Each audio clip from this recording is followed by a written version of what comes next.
Boa noite, Andréia. Boa noite, Eliezer. Tudo bem? Tudo bom e você? Boa noite, Dardi. Tudo ótimo. Tudo bem, Dardi? Boa noite.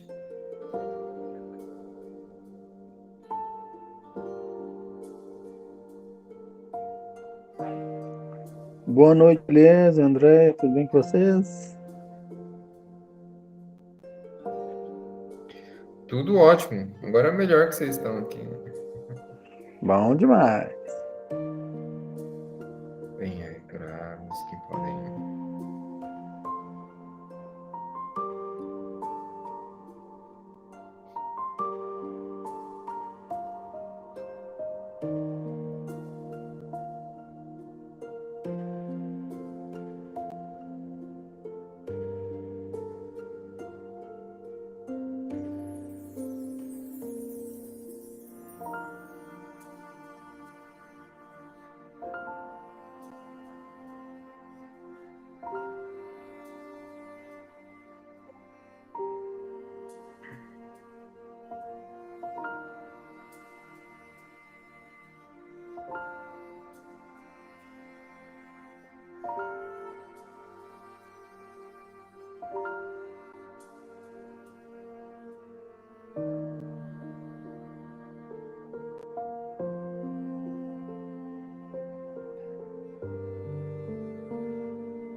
Então, vamos lá, né?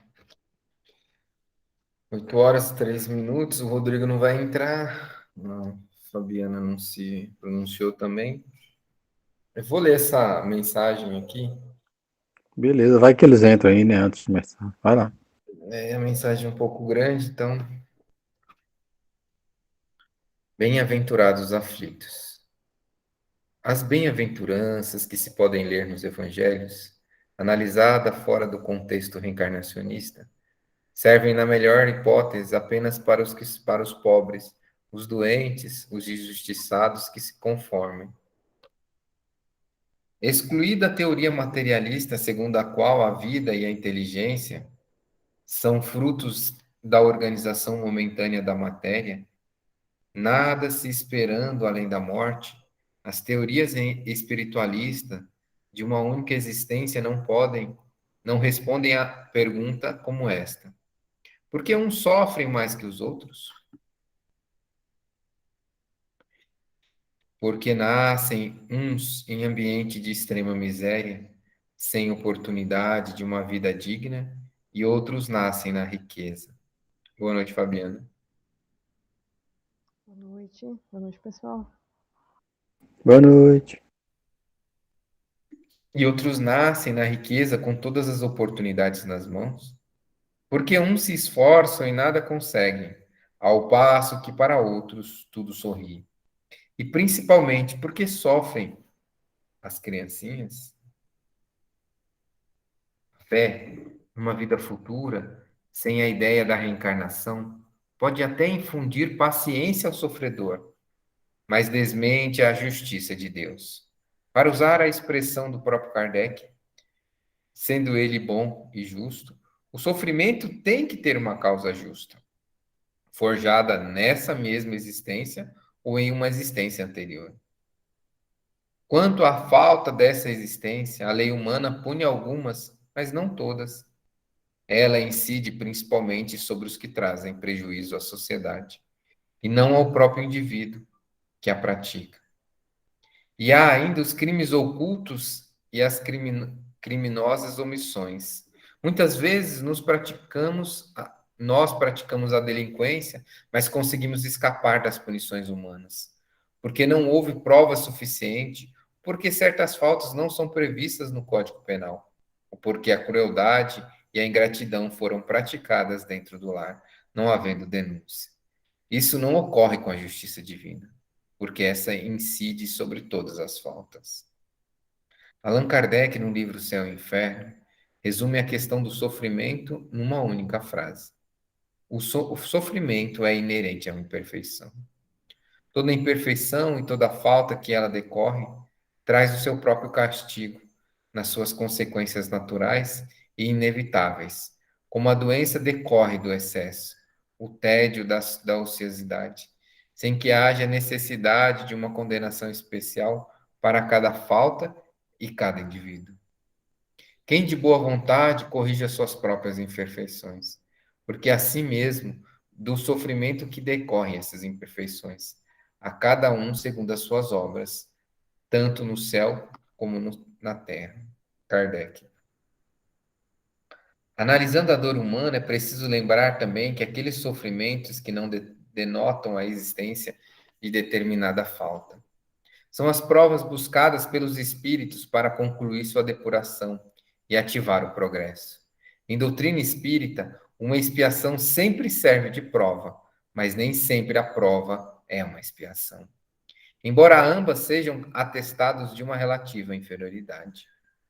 Há ainda o sofrimento dos missionários, que sofrem pela incompreensão das criaturas a quem desejam ajudar. De qualquer forma, o sofrimento que não provoca queixume constitui já uma prova de forte resolução, o que é o sinal de progresso moral. Há espíritas ainda muito imaturos que esperam muito pela intervenção dos espíritos guardiães, pedindo-lhes a remoção dos sofrimentos. Para esses, existe uma página de Emmanuel comentando essa postura, na qual o mentor espiritual compara a atitude dos espíritos benfeitores diante do nosso sofrimento com a atitude de pais, mães, esposas e filhos que amam verdadeiramente aqui na Terra e são obrigados, a bem dizer, instituições como o manicômio para que os filhos não passem da loucura à criminalidade confessa. Ou o hospital onde está amputando o membro do ente querido a fim de que a moléstia não abrevie a sua existência. Obrigados a concordar com o cárcere para que seus queridos não se aprofundem mais na delinquência, ou carrega os mais portadores de doenças infecto-contagiosas para casas de isolamentos, a fim de não se converterem em perigo para a comunidade. Todos eles continuam mentalmente ligados aos seres que mais amam, oram e trabalham para que eles possam voltar ao seu convívio. Tal é a postura moral dos espíritos guardiões, que não podem afastar nosso sofrimento, quando esse é o nosso remédio justo. A todos nós que sofremos fica a comparação de Emmanuel. Nos dias cinzentos, frios e chuvosos, como o céu carregado de nuvens escuras e ameaçadoras, raramente nos lembramos de que, acima de todas as nuvens, paira o brilho do sol. Paira e brilha o sol. Do mesmo modo, o amor divino brilha e paira sobre todas as dificuldades. Ao invés de revolta e desalento, oferecemos paz ao companheiro que chora, para que o bem prevaleça sobre todo o mal. Evangelho segundo o Espiritismo, livro da Esperança do Emmanuel, Céu e Inferno e Justiça Divina, do Emmanuel também. Foi escrito pela nossa irmã Vera Gaiatani. Fez um apanhado legal aí, hein? É basicamente o que a gente está fazendo um estudo aqui, né? De os Sim, vai lá nos aflitos. capítulos, volta e tal, isso aí. Não, é as preces, né? A gente leu, o último foi pelo que estão em aflição, lá no 43.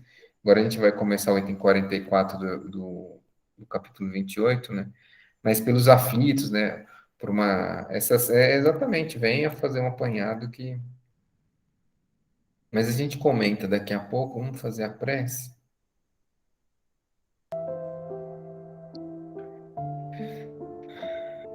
E assim, vamos tranquilizando os nossos corações, tranquilizando as nossas mentes,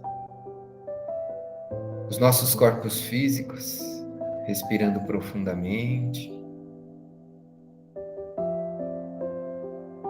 se deixando envolver pela espiritualidade amiga que nos cerca, que jorra luz sobre as nossas cabeças, tranquilizando a todas as fibras do nosso corpo, ajudando-nos a entrar no momento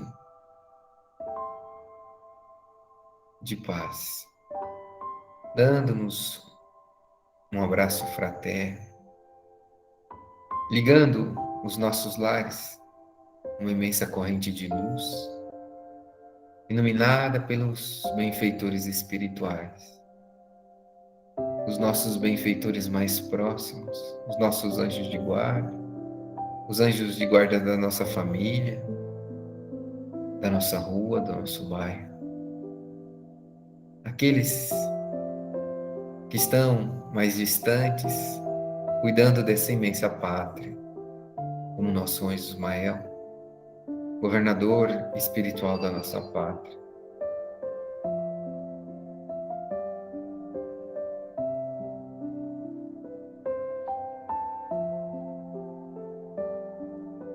Buscando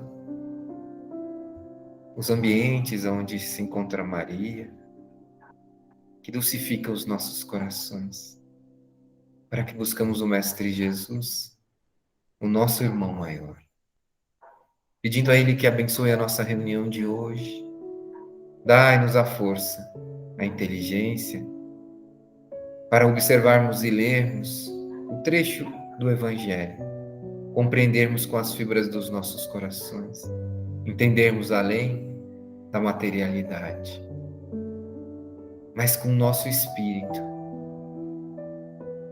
agradecendo também o Pai de misericórdia e bondade, que estende sobre nós todo o seu amor, que nos abraça e nos fortalece diante das dores, das aflições, das dificuldades, que balsamiza o nosso ser todos os dias, nos dando a oportunidade de um novo dia. Pai nosso que estais nos céus, santificado seja o vosso nome. Venha a nós o vosso reino. Seja feita a vossa vontade, assim na terra como nos céus. Assim, o pão nosso de cada dia dai-nos hoje. Perdoai as nossas ofensas, assim como nós perdoamos a quem nos tem ofendido. Não nos deixeis cair ante as tentações, mas livra-nos, Senhor, de todos os males. Que assim seja. Graças a Deus. Assim Todos seja, bem? graças a Deus.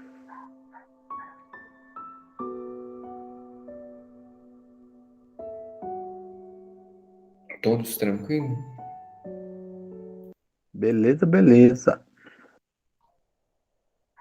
Alguém quer comentar sobre a mensagem da nossa irmã Vera? Conceitua bem, né, sobre a aflição. Fala um pouquinho sobre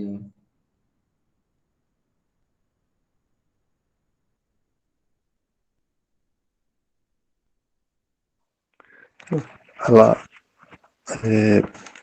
essas, essas análises, né, quanto aos fala-se dos os aflitos, falam dos pobres pobres de espírito, fala também outros, né? Está Outros, falando da outros termos. bem-aventuranças. Não sei. Sermão Eu do digo, Monte.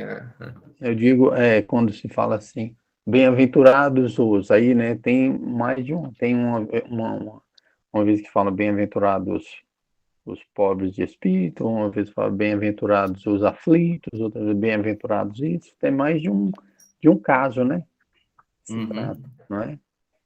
Então, ah, e normalmente, né, ah, tem-se assim uma chamada, né, para aquilo, porque no final não é que Deus privilegia eles, é que eles estão se privilegiando, né? Eles estão ali naquele momento ali, de, vamos chamar assim, né, que muitos olham como sofrimento, né, e você falando há pouco aí de provas e expiações, né, ah, eles estão ali naquele momento passando por uma prova e por uma expiação, e de forma que aquilo lá no final, vamos falar assim, o benefício, no final, aquilo lá que é o, as, que vai trazer as bem-aventuranças, né, vamos dizer assim, é o passar por aquilo, né? Então, muitas vezes a gente vê isso e fala assim, mas por quê? Né? Diz que bem-aventurados esses, se isso, se aquilo, mas na realidade é porque eles não estão, eles estão vivendo aquela necessidade que é deles, que é do espírito deles, não como outros que negam, que fogem, né, ou tentam fugir, vamos falar assim, ou deixa para depois, né? Então, é muito bom a gente escutar esse bem-aventurados, é isso, é aquilo, sabendo que a gente, né, que muitas vezes trabalha aquilo lá que está acontecendo com a gente, e aí a gente vai estar nessa classificação aí, né? Não é porque nos acontece um mal que nós já somos bem-aventurados, é como a gente lida com esse mal, entre aspas, né, que nos acontece, né? Aí sim nós vamos ter essa aventurança ou não, né? As bem-aventuranças, na realidade, as provas são realmente momentos de galardão para o espírito quando ele consegue vencer essas. E eu sempre falo de uma situação que acontece com muitos de nós que desencarnam, que quando adentra de novo no plano espiritual e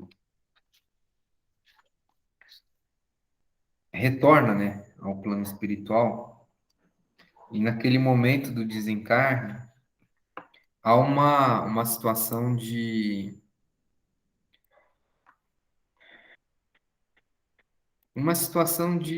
um, sabe, o juízo final? Tem o juízo final naquele momento. E, e esse juízo final, ele, ele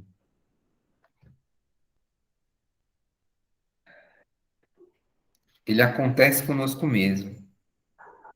Então, quando se desnuda, né, a materialidade, quando sai a materialidade e adentra a espiritualidade, ou o ser integral que somos nós, e nós vemos que falimos mais uma vez, dá um aperto profundo, uma aflição conflitante, uma sensação de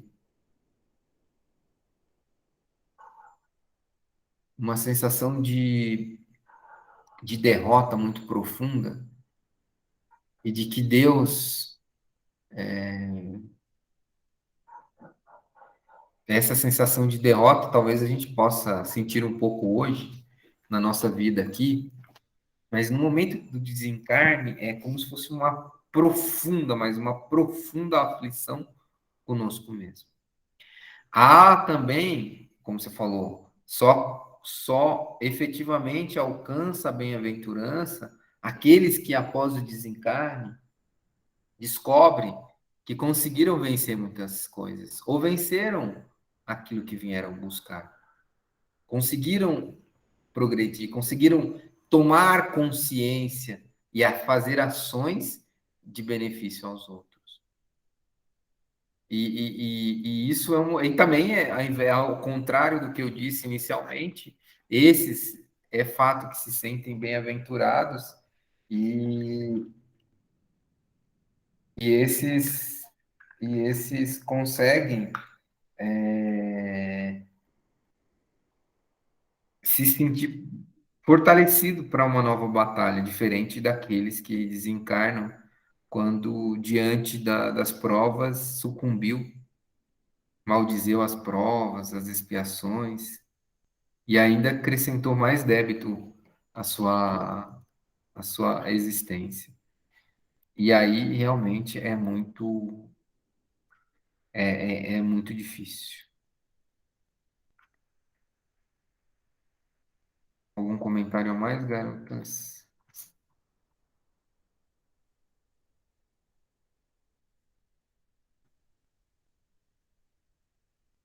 Ninguém quer falar? Deixa as mulheres falarem para nós. Fala aí, mulher. Já estão tão inspirados hoje que eu tô só escutando aqui, tô absorvendo, gente. Tô aprendendo aqui hoje. Todo dia, né, que você vê. Não, tô Todo brincando. santo dia, exato.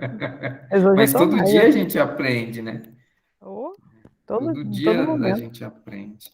É que assim, a evolução ela é inerente à existência do ser, né? Então, se você existe, você vai evoluir. Pronto, e acabou. Não tem papo. Você pode adiantar essa evolução, quer dizer, você pode ficar melhor consigo mesmo e você pode ficar melhor consigo mesmo, né? Então,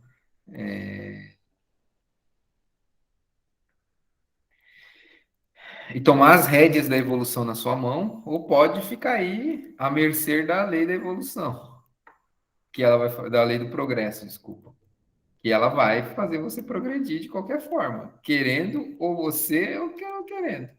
Essa é uma condição sine qua non da existência. Então, quando a gente toma as rédeas da nossa evolução nas nossas mãos, é como se nós é, tivéssemos realmente aquele poder que a gente tanto buscava, porque a gente busca o poder. Todas as nossas ações, todos os nossos pensamentos é de uma certa forma na busca de poder. Isso é natural do ser e ser filho de Deus. A busca do poder é que nós deturpamos esse poder em benefício nosso, né? Porque quando a gente coloca em benefício do outro, aí a gente consegue suavizar o nosso egoísmo, a nossa indiferença, a gente consegue, não é só suavizar, mas também, Não piorar, né, Lê? não é só suavizar, é assim, é compreender a existência do ser. Quando a gente descobre que nós fomos criados para termos poder, tanto que Jesus fala assim, vós podeis fazer isto e muito mais. E a gente fala assim, nossa, mas é só Jesus que pode fazer. Não, ele deixou claro, textualmente escrito, vós podeis fazer isto e muito mais. Agora, o poder que a gente briga é aquele poder egoísta, mesquinho. Então, esse poder aí é o poder que a gente busca. Porque é o poder que a gente está acostumado. E quando a gente toma as rédeas da evolução na nossa mão, nós acabamos.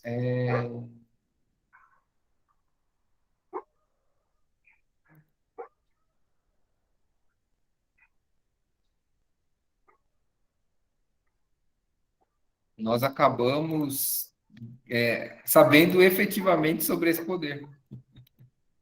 E isso é muito forte, é muito lindo também, é muito forte.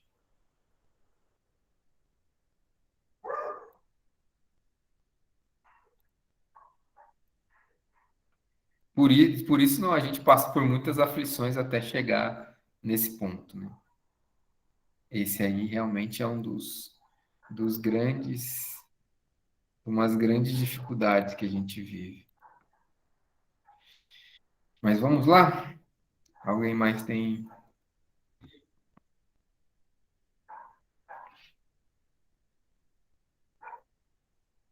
capítulo, né?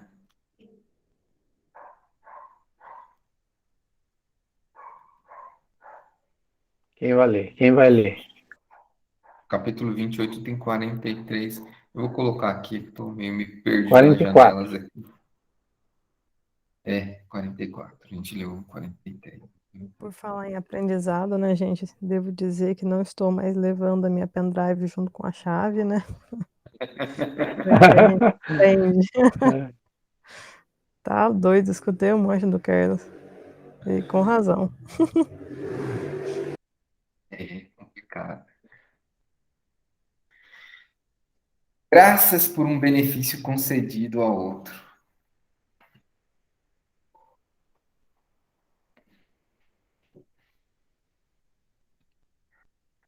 Quem vai ler? Quem vai ler? Quem vai ler? André ou Quem não Fabiano? se deixa dominar pelo egoísmo. Eu leio.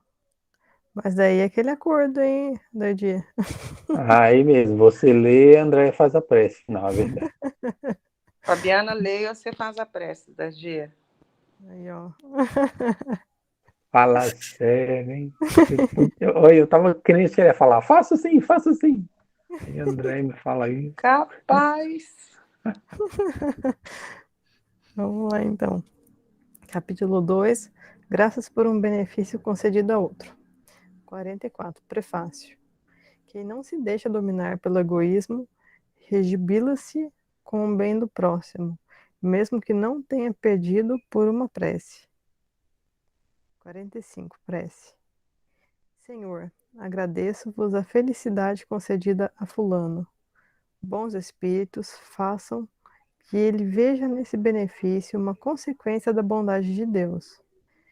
Se bem que lhe é dado, se o bem que lhe é dado constitui uma prova, inspirai-lhe o pensamento de bem empregá-lo e de não se envaidecer, para não transformá-lo em prejuízo futuro.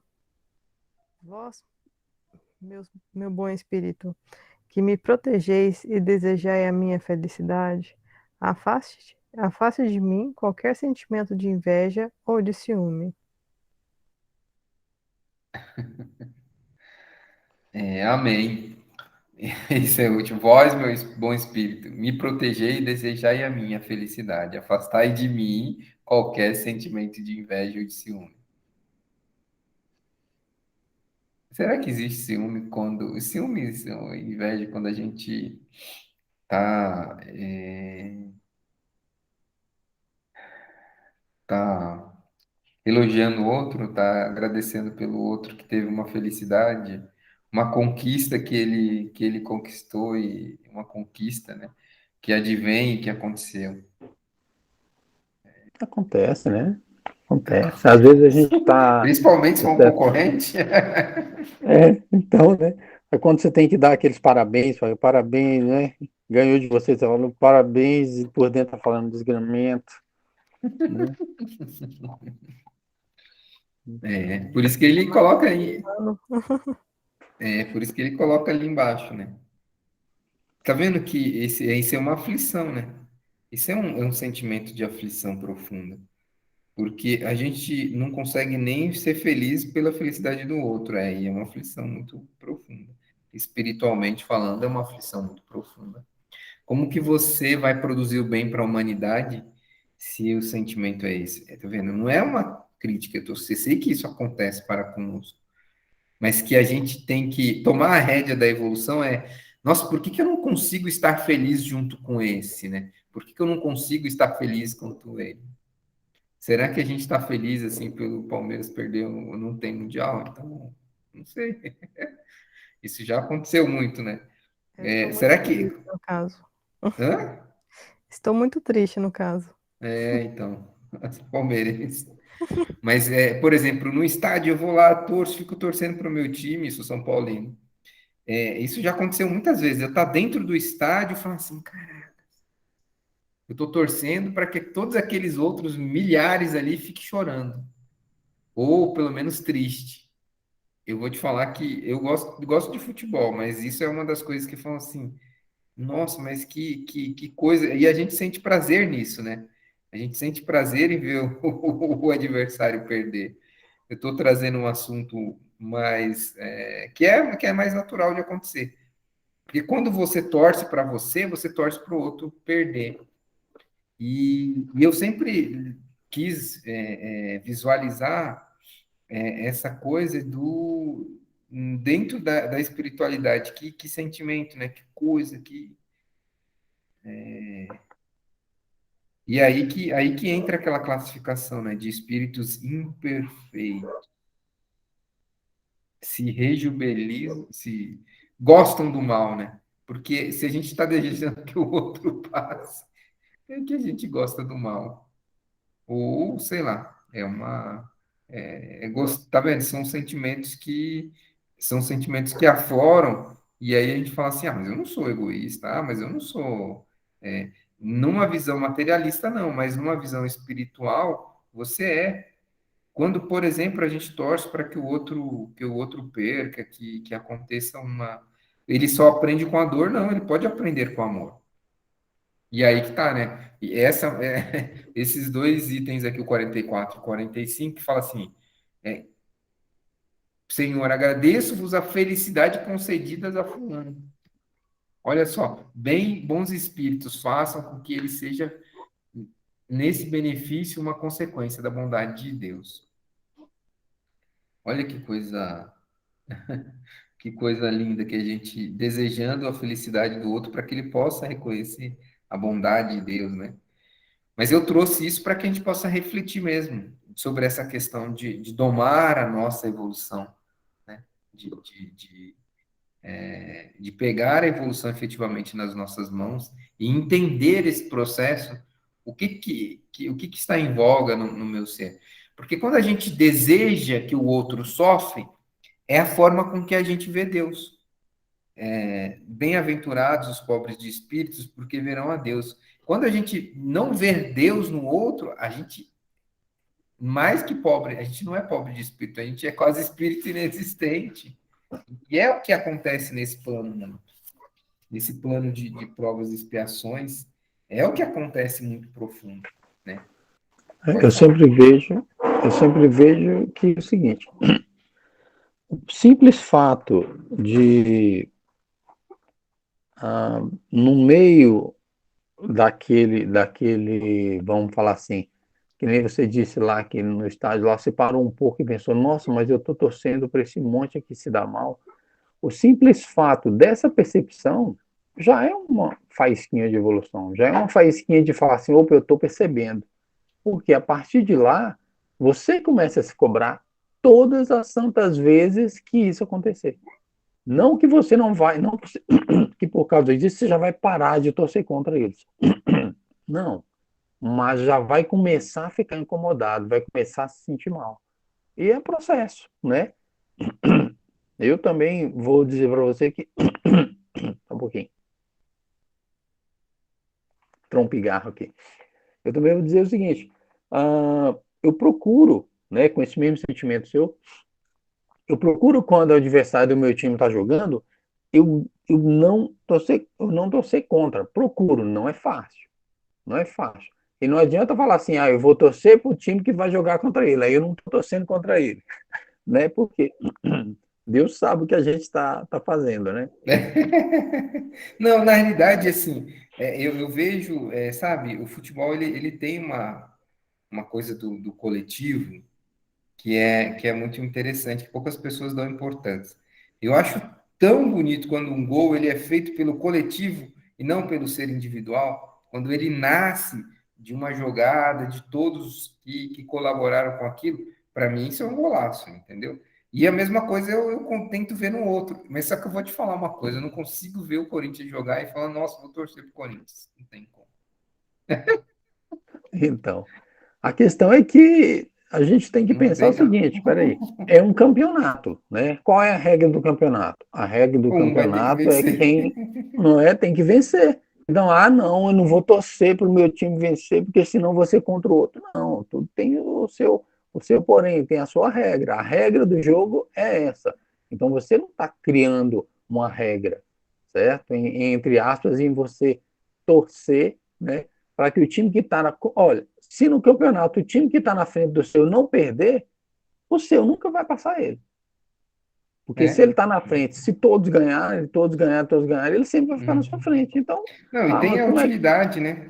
Não é? Então, como Tem é. a utilidade, tudo tem utilidade, né? Então, A derrota, ela é um grande aprendizado espiritual, é profundo. é. Agora, o Inclusive, a controlar para não se escravidão, todos enraivecer, né? O esses. controlar para não ter ira, o controlar para não ficar furioso, um monte de coisas você vai aproveitando aí. Mas tem coisa que é no jogo, Sim, sim, sim, é sim, um é do contra o jogo, tá outro. Não tem certo. como você falar, Não, eu não concordo sou contra. perfeitamente com você. O que eu não concordo, assim, é que a gente também não consegue olhar quando o outro ganha porque ele foi melhor. E a gente tem que analisar nesse aspecto, né? Isso é Quando o problema outro mesmo. jogou bem, quando o outro se dedicou, né? Quando ele se colocou num estado psicológico de garra, de força, a gente tem que reconhecer isso. E isso é um dos erros nossos. Não estou falando nem do resultado final, mas estou falando do erro, da que a gente não consegue se jubilar.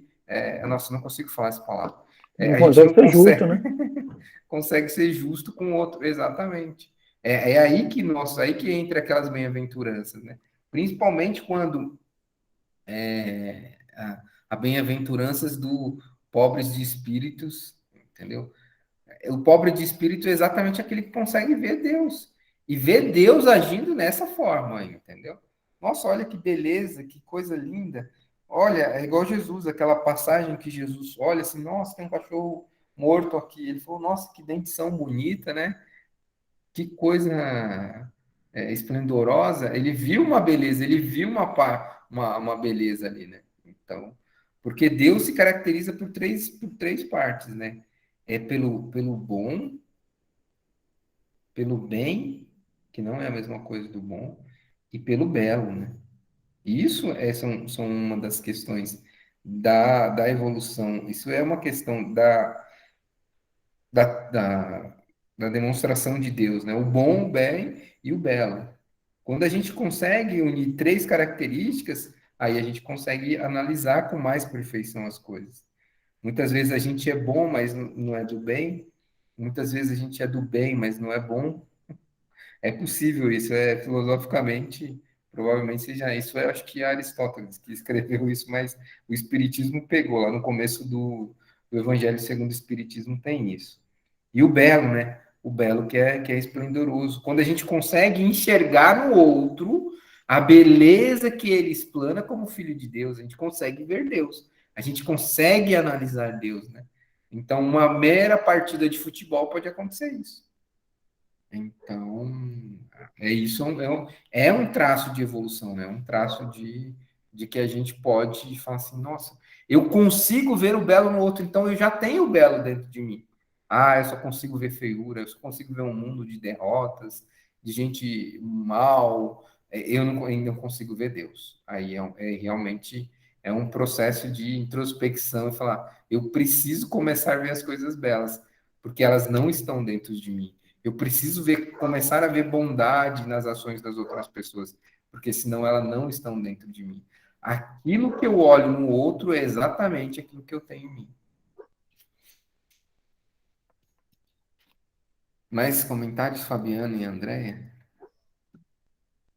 Eu só ia dizer que não tem como não ficar triste quando o outro time vira com 3 minutos do final do jogo.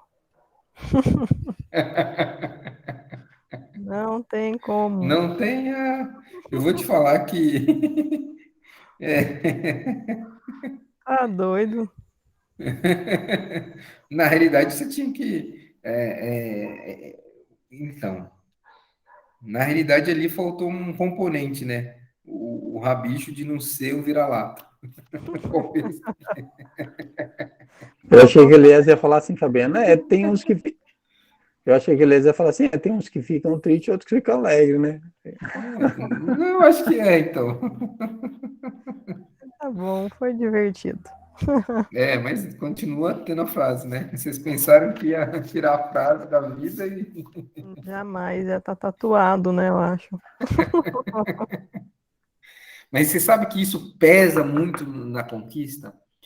Nas conquistas, inclusive, Certeza. vamos usar esse exemplo nas nossas conquistas diárias. A gente tem muito. O Nelson Rodrigues falou que o brasileiro tem uma coisa do vira-lata, né? De nunca acreditar em si. Isso é um grave erro terrível. A gente não tem capacidade de acreditar em nós. Então, quando a gente vai para uma ação mais profunda, aí a gente já entra e fala assim, não, se o cara é europeu, não sei o que tal. Eu tive muito isso na minha vida. Hoje, eu olho o mundo de forma totalmente diferente, porque eu já convivi com os europeus, eu já convivi com os americanos. Eles têm algumas coisas que são muito interessantes, que a ética societária, ela é da sociedade, a ética, o contrato ético da sociedade, ele é muito mais coeso, ele tem muito mais coesão. E é fato que isso dá possibilidade para o materialismo muito mais forte, para a vivência das pessoas com mais tranquilidade também. Mas essa questão psicológica, o brasileiro, primeiro que ele não é um grande fã do pensar, do criar, do querer ser o grande. A gente tem um pouco disso, do vira-lata, tá tudo bom, se eu estiver sobrevivendo, não sei o quê. O nosso ambiente é inóspito, o meio ambiente brasileiro, ele é inóspito, a nação brasileira é inóspita, para a nossa evolução, inclusive espiritual. Ela é muito inóspita, e é muito bom estar aqui exatamente por isso, porque é um ambiente que te desafia todos os dias para você não ser contaminado com profundidade por esse ambiente, porque a gente está no meio de seres e nós também somos que no meio do século, lá no século 17, 18, ele falou: olha, no Brasil nada vai dar certo. Lá no final do século 19, 18, não, 19, 800 e pouco, o nosso governador espiritual chegou para Jesus, isso é uma passagem, é meio folclórico, mas é uma passagem que tem, eu não vou dizer qual que é a fonte, porque eu não sei, eu não lembro, que, olha, no Brasil não nada vai dar certo. Aquilo ali é uma pátria que as pessoas só fazem bobagem, não querem saber de trabalhar, tem um monte de coisa que é tudo muito fácil, né? Aqui a gente vai ali no pé de manga, tem uma manga, vai no quintal do outro, tem uma goiaba. Então ele falou: dá para viver. É um país que não tem muito que se esforçar para sobreviver. Diferente dos dias de hoje, mas mesmo assim, nós somos meio abençoados nesses aspectos. E aí ele falou: olha, vai no mundo, pega todos aqueles espíritos mais terríveis, os políticos corruptos, os seres mal, briguento, aquelas coloca lá que vai dar certo. Somos nós hoje. A nossa origem não é brasileira. Isso é uma Quem está história com H ou uma história com E? uma história com H, uma história com H. Pega todos os políticos mais corruptos, aqueles seres mais difíceis que tem no mundo e traz para o Brasil. Foi isso que aconteceu. Que aí vai sair a pátria do Evangelho. Que aí vai sair os seres que vão pregar o Evangelho no universo. É que a gente tem muito uma questão teológica que tem na nossa cabeça, e eu tenho desmistificado essas questões, inclusive dentro da doutrina espírita, de que, por exemplo, que a gente cresce num ambiente onde todo mundo é bonzinho. A gente cresce num ambiente onde todo mundo se ama. Pelo contrário, a gente precisa criar um pouco de casca. Sabe aquele menino que cria casca de verdade, que passa por um perrengue, que corre, que machuca, que faz, que tá sempre, e aquele outro que é que é o almofadinha, minha avó falava assim, eu vou usar essa palavra, que tem uma diferença com ele sempre viveu, igual o Gregory, meu filho, assim, ele é um cara que não consegue nem andar direito, ele não consegue, a gente tenta fazer as coisas, ele só quer saber de jogar. E é muito triste isso, porque ele não cria casca, ele não consegue andar sozinho. Agora que tá tendo um amiguinho que tá puxando ele, levando para lá e tal. E hoje mesmo está falando, não, mas você tem que sair da escola, tem que ficar lá fora, ficar esperando, observar, analisar, porque senão nunca vai crescer, não vai saber nada da vida, tem 10 anos. Não vai saber dos perigos, e a gente sempre fala, não, mas não pode correr perigo. Fato que a gente não pode correr perigo, a gente tem que correr risco. E todo risco é meio calculado. Então, a gente precisa correr risco para evoluir, porque senão não há evolução, não há um processo de transformação. E a gente tem medo de correr esse risco. Isso é meio que da teologia da bondade, a gente tem medo de correr o risco. E se a gente não arrisca, a gente não petisca, não tem como você conquistar alguma coisa se você não arrisca, se você não se coloca para frente das coisas. E esse caldeirão de pessoas que é exatamente que faz com que nós não estejamos estacionados, como a maioria das nações ocidentais, que já chegaram num patamar de evolução material, e elas estão estacionadas.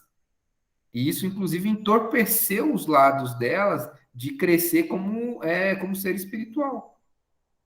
Se nós, alguns, eu não sei, hoje, acho que a Andréia, a Fabiana não é, o Dardier também não é. Eu já tive por lá, mas assim, dos franceses em Minas, tem muitos franceses aqui. Por que eles estão aqui? Entendeu? Por que os franceses estão aqui? Por que muitos ingleses, por que muitos espanhóis, que são originários desse tempos aí, eles estão aqui no Brasil fazendo essa efervescência desde o final do século XIX?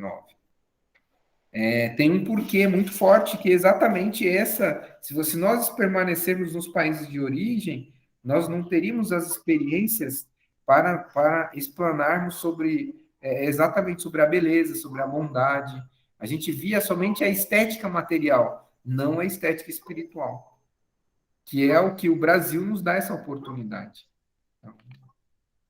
Eu realmente vejo que Deus está no comando. Se Deus colocou tal espírito para nascer aqui no Brasil, ou para nascer lá na China, ou para nascer aqui, a questão é que aquilo lá é o melhor para o espírito, sim, e também é o melhor para a coletividade daquele local. Então, eu sou muito bem tranquilo com isso aí, né?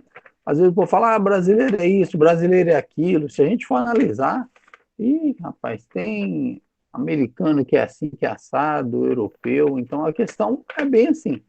Nasceu aqui porque necessariamente era bom que você nascesse aqui, para você e para outro. E detalhe, no correr da vida não quer dizer que vai morar lá onde nasceu.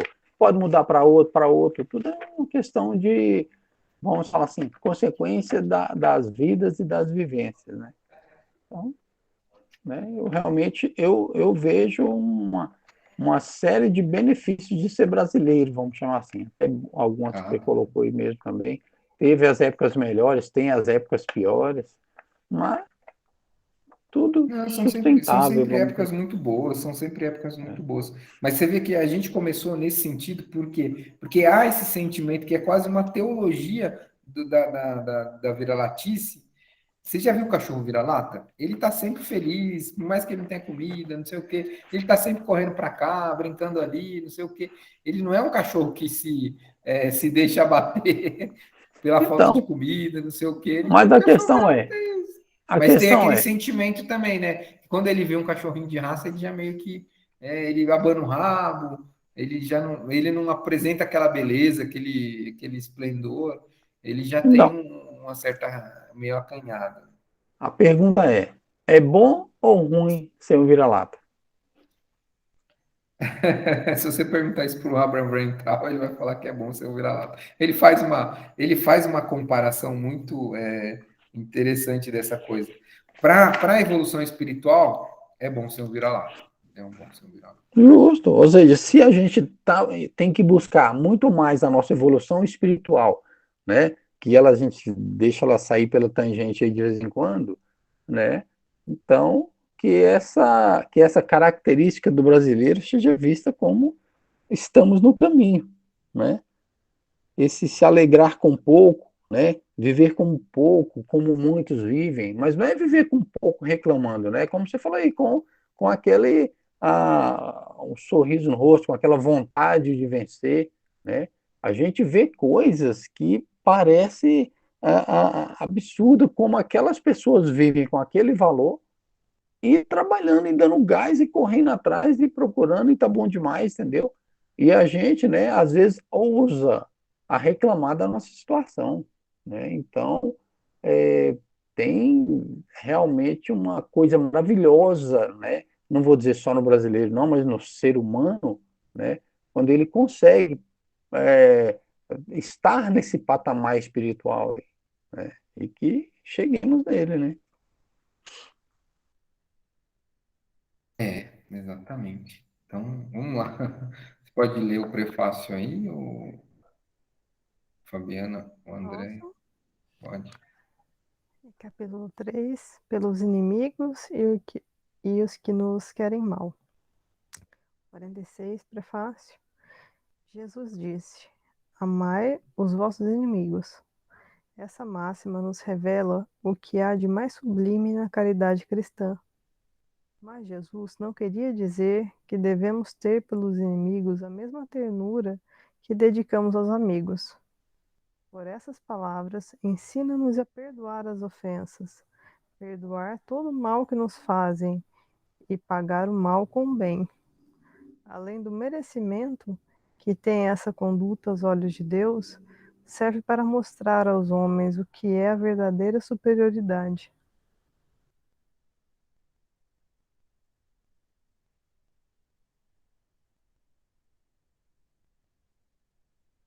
Aqui a gente vai falando, acho que você. Ah, é outro, né?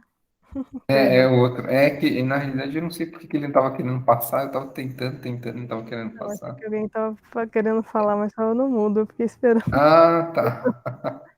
Então vamos lá. Não, sim, então, ó, vamos ler a prece, e ela é um pouco extensa aí, mas acho que dá pra gente ver. Ó. Vamos lá. 47, prece. Meu Deus, perdoa o fulano, o mal que me fez e o que pretendia fazer-me, como desejo que me perdoes e que ele, por sua vez, me perdoe as faltas que eu tenha cometido. Se eu puseste no meu caminho como uma prova, seja feita a vossa vontade. Afastai de mim, ó meu Deus, a ideia de maldizê-lo e qualquer sentimento malévolo contra ele. E eu não sinta jamais nenhuma alegria pelos males que o possam atingir, nem qualquer aborrecimento pelos benefícios que ele venha a receber, a fim de não manchar minha alma com sentimentos indignos de um cristão. Possa a vossa bondade, Senhor, ao tocar-lhe o coração, induzir-lhe a melhores sentimentos para comigo.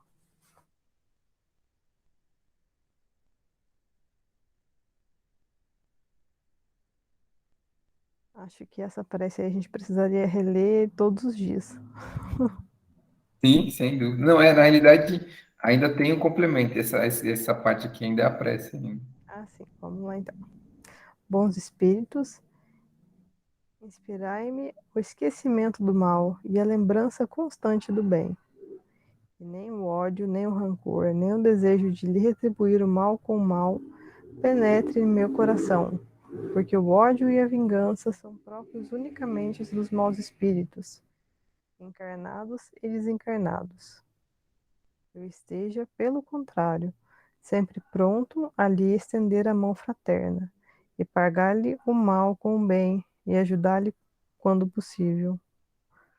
Desejo, para experimentar a sinceridade das minhas palavras, que me apresente uma oportunidade de lhe ser útil, mas, sobretudo, ó meu Deus, preservai-me de fazê-lo por orgulho ou ostentação, abatendo-o com uma generosidade humilhante, o que anularia os méritos da minha atitude, porque nesse caso eu bem merecia essas palavras do Cristo.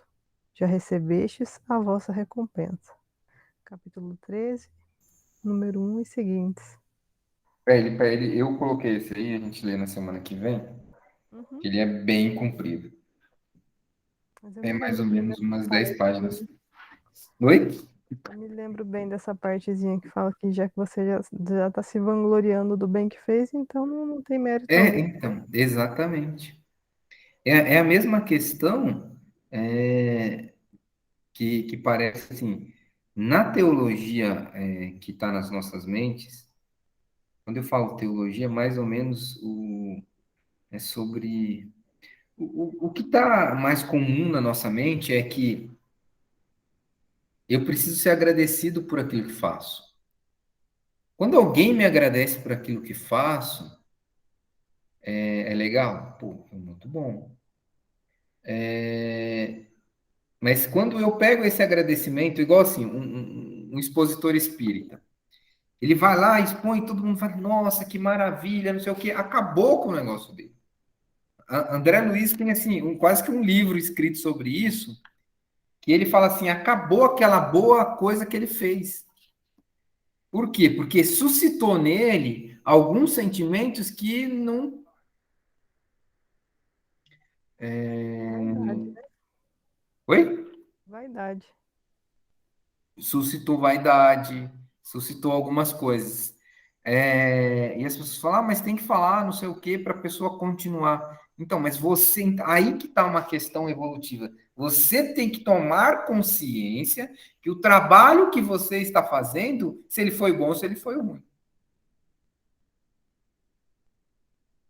A gente tem que ter essa consciência. E a gente precisa lembrar também que o que a gente faz de bom também muitas vezes é por intermédio dos nossos amigos aí espirituais, né? A gente é só o canal. A gente não faz nada sozinho. Então, aí já é um outra síndrome de vira-lata. Eu discordo de você. A gente tem sim que ter dentro de nós, quando nós fizermos uma coisa que foi. Tem uma prece ali atrás que fala muito bem sobre isso, né? A gente tem que ser grato pela inspiração, mas a gente não pode esquecer que nós fomos ativos. Nós poderíamos ter decidido por outra coisa. Ah, sim, sim. Mas assim, eu acho que nós somos influenciados o tempo todo, né? A gente não faz nada sozinho, eu acredito. Bom, não sei se seria Então, isso, quando mas você faz o mal, a culpa é sua. Quando você faz o bem, é só de Deus e da misericórdia dele e dos bons espíritos. É uma entendi, síndrome de vira-lata, entendeu? entendi. A gente tem que ser grato, a gente tem que entender que vivemos vamos dizer assim, numa interligação muito forte, é fato. Nós não estamos fazendo nada sozinho, mas a ação é nossa. Nós também temos que reconhecer isso. Quando a gente faz um serviço bem feito, a gente tem que reconhecer isso. E sim, se advém de outras pessoas a vir nos elogiar, a gente só entende aquilo como uma oportunidade, que a gente tocou ou fez alguma coisa para elas. Mas o problema é que, na maioria das vezes, quando as pessoas nos elogiam, aquilo causa um pouco de uma vaidade soberba que é destrutiva. Que é exatamente, já recebeu, não precisa, você não está plantando. Né?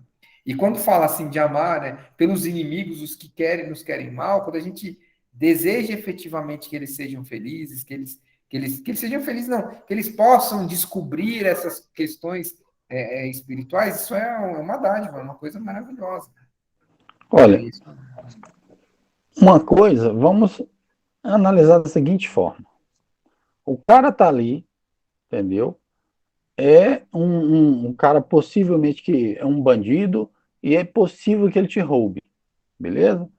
Então, o cara já está acompanhado de um monte de mau espírito, entendeu? O cara já está acompanhado de um monte de maus pensamentos, né? E sem falar de encarnados também que estão com desejo de roubar os outros. Então, vamos pensar. Quanto mais a gente pensar, aquele cara podia morrer, aquele cara podia se ferrar, aquele cara podia ser preso. Quanto mais a gente pensar nisso, mais a gente está empurrando maus pensamentos para ele e a gente está colocando ele mais naquele lodo, ou fazendo que ele permaneça naquele lodo. A partir desse momento, a gente está ajudando que ele continue sendo bandido, continue sendo mal e sim vai nos roubar. Então, porque se a gente começar a pensar, Deus ilumina aquele ser, Deus, olha, ele está fazendo de errado, mas põe juízo na cabeça dele, ajuda o anjo da guarda dele, ajuda não sei o quê. Aí sim, a gente está colocando lá uma chance que ele não nos roube e não roube outros, porque a gente está levando luz para aquele monte de escuridão lá. Então, é mais ou menos isso. Essa vantagem que a gente vê, que Deus coloca para a gente aí, que a gente tem que pedir o bem para os nossos inimigos, é justamente, gente, porque o bem vai ser da coletividade. Né? Não é porque o bem vai ser dele exclusivamente, mas ele já está lascado, espiritualmente falando. Entendeu? Ele está rodeado de um monte de encrenca, de um monte de treva, de um monte de coisa ruim. Então, para que desejar mais mal para um cara que já está lascado desse jeito aí, entendeu? Ah, mas ele tem dinheiro, tem carrão, tem, mas vive uma vida ilusória, né? Então, isso a gente tem que ter na consciência, é pedir o bem, porque o bem vai ser nosso também, o bem vai ser da coletividade, o bem vai ser dele também, né? Vai chegar menos mal na gente se a gente quiser bem quem Se o é meio mal. ambiente for menos destrutivo, né? Se o meio ambiente tiver menos problema, a gente também vai ser beneficiado para isso. Beneficiado. Qualquer coisinha de ruim a menos que vier ali, maravilha. Muito Né? Se legal. todo mundo for feliz, pode falar. Não, só disse, é muito legal essa reflexão, verdade. Se todo mundo for. Isso é um dos princípios socialistas, mas tudo bem.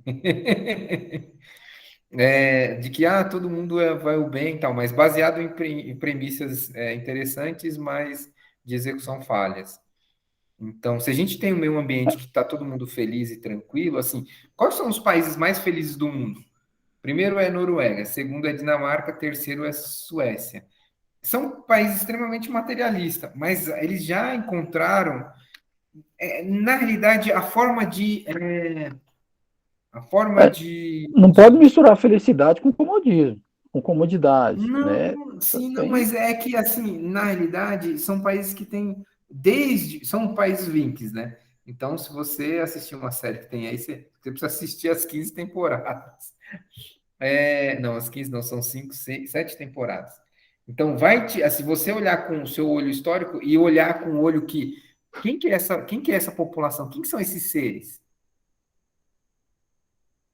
Você vai visualizá-los como uns seres que são fortes, que tinham uma premissa muito errada de conquista, mas também pelo lado de sobrevivência dele naqueles pontos, porque era extremamente inóspito viver na Dinamarca, inóspito viver na Dinamarca, na Noruega, mas que depois de um certo tempo eles encontraram uma forma de viver em comunidade. E há muitos séculos, não é do século XXI, que eles não têm o desejo de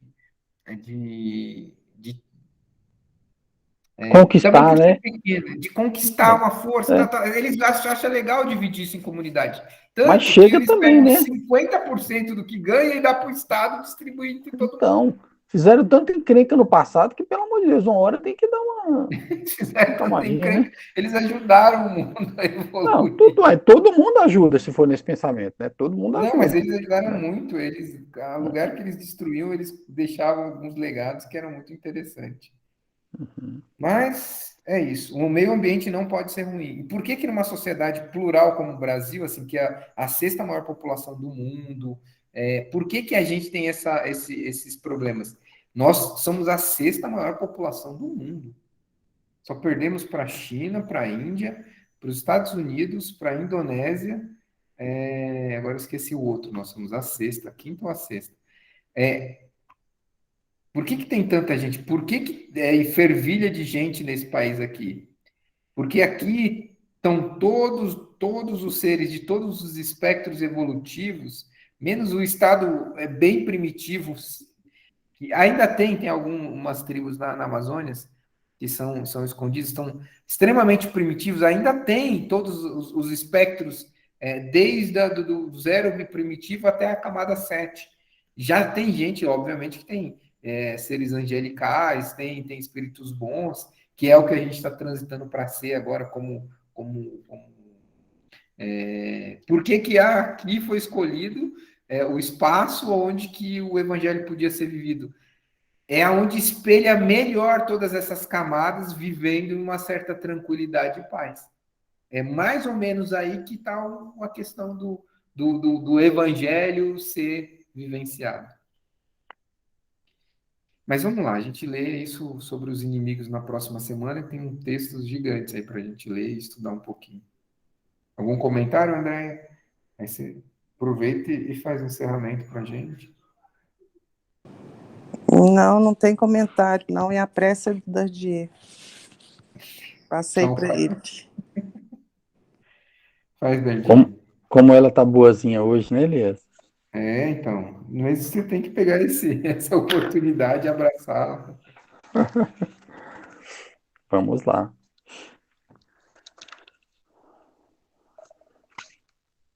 Deus Pai, realmente somos muitos aqui nessa pátria,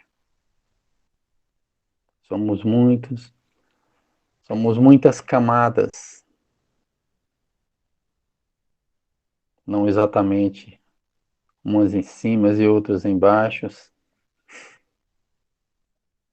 mas somos muitos diversos, mas somos todos advindos de um mesmo lugar, de uma mesma forma.